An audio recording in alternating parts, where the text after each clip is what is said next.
Hey everyone, it's Frederick Kramer here, and in today's video I'm going to show you a process that I literally built 5 days ago. That's probably at least going to make me twice as much money as before that. And that literally by just sending like whatever 50 messages this is. And the way that this works, so no, it's actually just let's get right into that because it's going to save you a ton of money, especially with a lot of prospects on your sales calls. If you're getting some appointments right now, but you're not converting that many of these, this is going to save you a ton of time because it's just going to make you a lot more money with the same amount of effort. So it's saving you time, if that makes sense. So this is how it works. So basically these people, and it was on purpose that I removed their names and everything. These people, if they're watching this video, they probably know who they are, but this is a process. It's basically, obviously, like cold follow-ups. When you're reaching out to someone, you're just sending them a second message. Like, did you see this? Just bumping this up to make sure you saw this, whatever. Warm follow-ups, basically, they already engaged with what you were sending to them. And then, like, they said, this is great. Then they don't reply anymore. You send them a lot of memes and stuff like that, what people usually do. But this process, I created this because actually there wasn't a process in place from the mentorship that I'm in right now. So I just decided, like, if there's not a process, I'm not going to do this. So just let's make a process to make this really simple. And this is basically, like, these are people that I've been on calls with. And this is basically how I'm going to follow up with them to make sure they actually become my clients. And honestly, apparently I haven't done this yet to 100%, but it's just a matter of nature that this is going to work, and I can explain why as well. I'm going to explain first like how the process actually works. So we've got the names here, like everything like that, the names and stuff like that. Then we know just as a like simple number here, like the date where we had the first call together with them. Seems like I have been getting a lot more appointments in December for some reason. Then also like the channel, like where we're messaging with them. Some like I've got on WhatsApp, and other like a few of these people are actually on Instagram still. And obviously you could have like Facebook, whatever, like LinkedIn. You can select like all of these platforms, maybe in Slack if you got them on Slack already, and then you can just like talk to them there.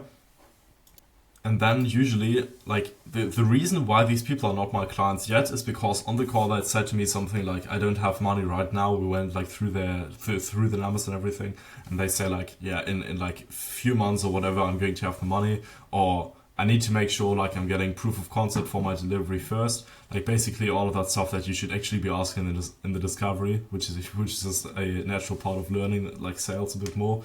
But it happens a lot in sales that people say like, yeah, this is great, let's get started. Like one of these people even like tried to pay me like an upfront price and everything, but it didn't work because of like some payment issue and stuff like that. I could literally like see like a failed Stripe payment on my side. And obviously you want to follow up with these people because they literally tried buying from you, like they tried paying you for like some of these people. And when you're following up with one person that tried to do it, then you might as well do this for all the people that showed like a high amount of interest, but just said, okay, we need to do this later. And then they gave you a valid reason, like finding proof of concept for delivery and everything. And what you want to do then is usually, or the best thing to do on a call then is obviously just make sure there's a date where you're having the second call. When you don't have this, just make sure you're following up with them like every 2 days, like you see here. 2 days, 2 days, 2 days, 2 days, and then you just send them like whatever stuff, like have you already found some time, like when exactly do you think you'll be done with this, any questions on that, any thoughts, whatever, and just make sure that they like tell you a time where they will be able to continue. And obviously this is going to start a conversation, and then you can handle some other objections that they might have. But other than that, what you want to do is you have like 7 follow-ups, and this spreadsheet here is also like automatically it's got some formula here, but this basically making sure that these follow-ups are spaced equally from the date where they had the call to the day where you have the second call. Like you can see here, for example, this is like February 12th.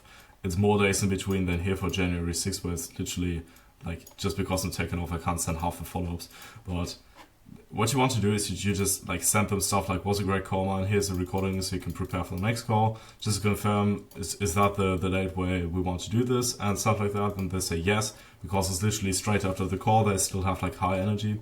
And after that you just say like, just so you know, I'll follow up with you every few days and set you some things that might help you out in the meantime. In case you've got any additional questions, feel free to take them onto the next call to make it as simple as possible. So basically, this is going to increase the show rate for the second call as well, because if they have questions, it's not going to be some back and forth, some email tennis or some like DM tennis, however you want to call it, but actually like something where you just speak about this on the call. way easier for both of you. It saves you, like, you and your prospects a ton of time and just makes it simpler. And then you literally just send them like value stuff. Like I could send them this video ironically, or some other video that's like really helpful in their situation, and then just say like this might help you for X, and then just send them that. And then you do this like a few times. Then for the sixth follow-up, you're sending them that as well. Then you just say looking forward to a call next week or on Friday, whatever day that is, depending on the situation, right? And then on the day you just say like, so good for your call today. Super simple, and this is going to like keep people engaged. And usually what happens when you're scheduling a second call, like the show rate is like 5% or something, because like people people that put off the decision to buy something, it's very like the likelihood of them like continuing is extremely low. And what you're doing with this process is you're just staying on top of their minds. Very normal thing with follow-ups, but especially it's just like they're just not going to forget that they actually had a meaningful commitment. It's way more powerful than following up with people that just said, okay, yeah, this is cool, let's book a call. But people saying this is cool, let's buy, let's just pay you like a 4-figure investment or whatever it is, 5-figure investment. Then obviously it's way easier to just continue, and basically like the follow-ups are going to make much more of a difference and literally make you like close double the people, maybe even 3 times the people, just by sending like 50 messages or whatever that you can literally like automate with the spreadsheet. So that's what I wanted to show you. I guess you can see like how this helps, and you can literally just replicate this, select like make that you can select the follow-up channel, put the dates here, spread them equally across like from day 1 to day 2. Make sure that you ask the prospects when exactly will you be able to continue. Make sure they book on the call as well. And if they ask you like, why do you want me to book this, then just say, if you can't bother scheduling a call right now, I don't know if you can bother doing the work when you work together, because there's always some work that the prospect needs to do, and you don't want to have shit clients, and good clients are always doing the work. So you can just basically tell them again, like, if you want to be a good client, just schedule a call right now, then I can see that you're actually serious about growing, because we all want to help the people that are serious, whatever. And yeah, that makes it really simple. You can just follow up with them. It's going to save you a ton of time. And yeah, that's it for this video. Bye.